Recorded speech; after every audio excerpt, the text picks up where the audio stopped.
السلام عليكم، كيف نتوما؟ لاباس عليكم؟ بخير مزيانين؟ نتمنى تكونوا بخير وعلى خير وفي صحه جيده ان شاء الله. مرحبا بكم معايا مره اخرى في قناه مطبخ مريم في وصفه جديده وفيديو جديد. اليوم ان شاء الله غادي نعمل معكم طريقه هاد السردين، كتجي رائعه مقرمشه وبنين بزاف ان شاء الله.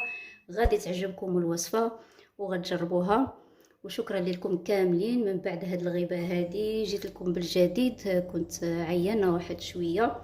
شكرا على اللي سول فيا كاملين، شكرا لكم.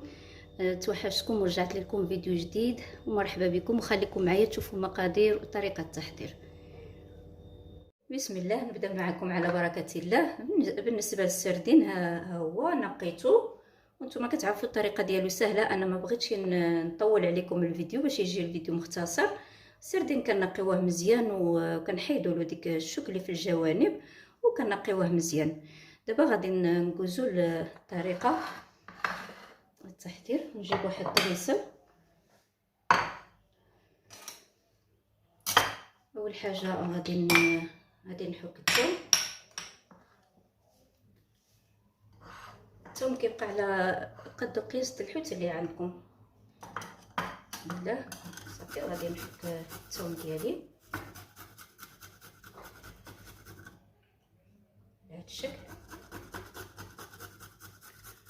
وبالنسبه للسردين من الاحسن يكون طري كيف ما كتعرفوا. بالنسبه للحوت كل ما كان طري كل ما كيجي بنين كتر.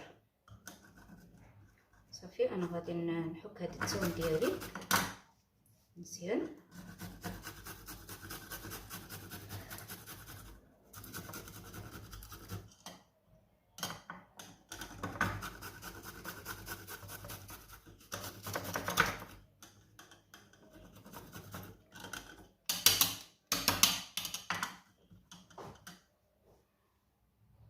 غادي نضيف العطريه، غادي نعمل ملح.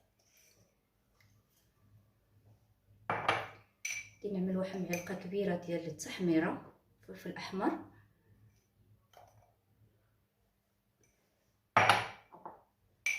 واحد معلقه ديال خرقوم،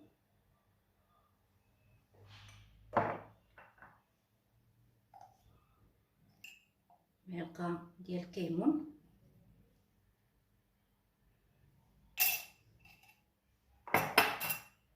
واحد معلقه صغيره دهريسه كتبقى اختياريه فلفل الحر. وغادي نعصر عليهم نص ديال الليمونه.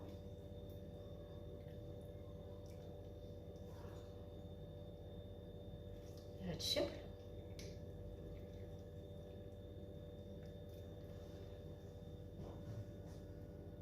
نضيف عليهم شويه زيت الزيتون.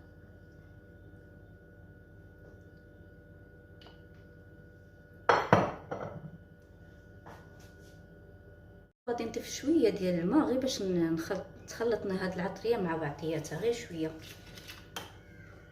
صافي كنخلطوا ديك الثوم مزيان مع هاد العطريه كما كتشوفوا.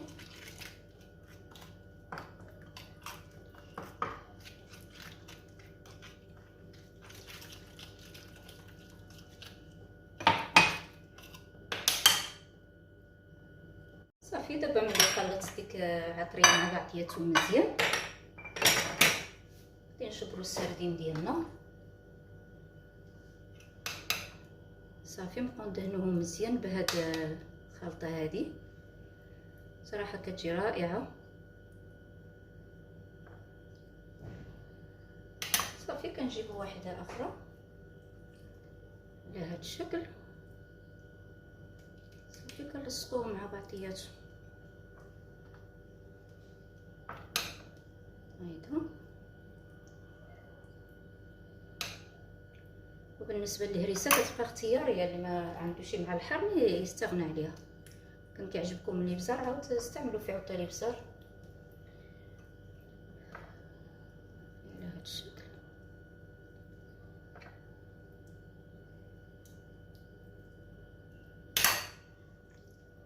طريقه سهله وكتجي رائعه بصراحه. وهاد الساعه هادي كاين السردين موجود الحمد لله، والثمن ديالو مناسب، ماشي شي ثمن زعما مكلف ولا مقدرش عليه الواحد. صافي هنايا غادي نكمل كميه السردين اللي عندي انا. نرجع معكم.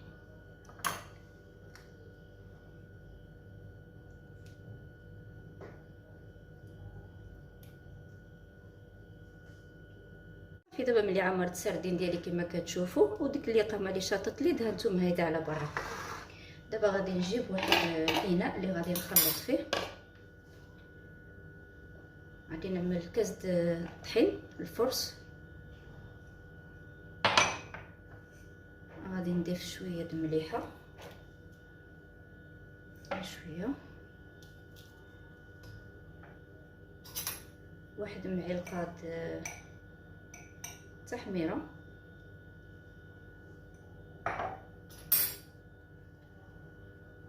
وغادي نضيف عليهم واحد البيضه،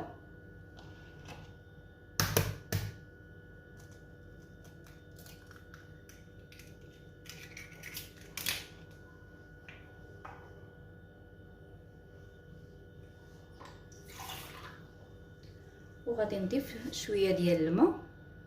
نضيف غير القياس تنخلط.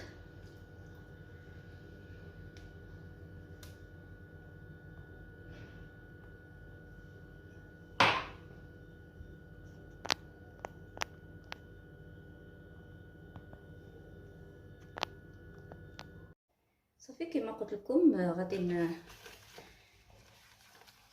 نخلط العناصر مع بعضياتهم.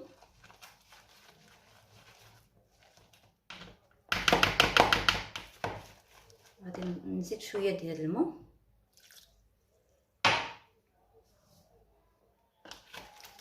صافي غادي نستمر هيدا في التحريك.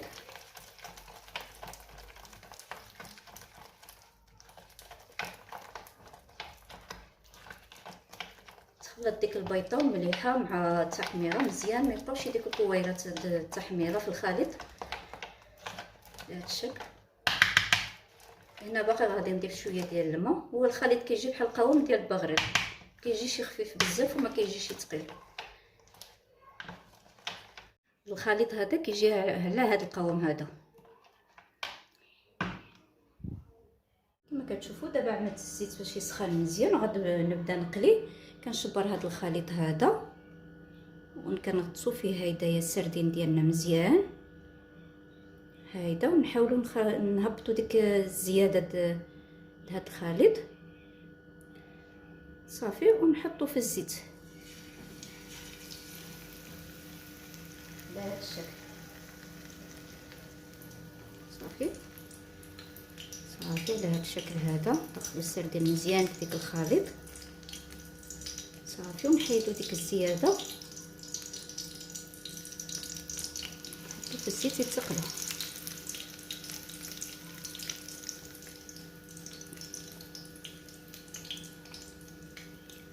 صافي الزيت ضروري تخليوها تسخن مزيان.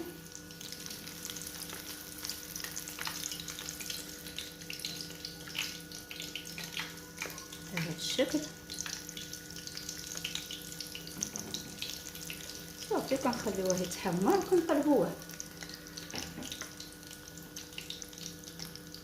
ها هو السردين ديالي من بعد ملي قليته كيجي على هذا الشكل كيف ما كتشوفوا. هنايا انا غادي نرافقوا مع هاد طبيصله الشلاضه على هذا الشكل هذا. عملت الخيار وعملت البصيله ومطيشه.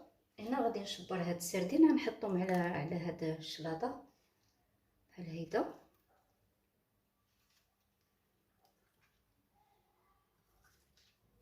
صافي بهذا الشكل هذا.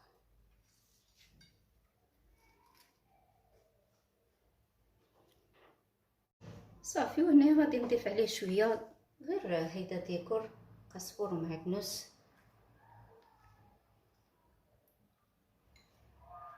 على هذا الشكل هذا. كنتمنى تجربوا السردين بهذه الطريقه هذه، الصراحه كيجي مزيون بزاف، كيجي بنين.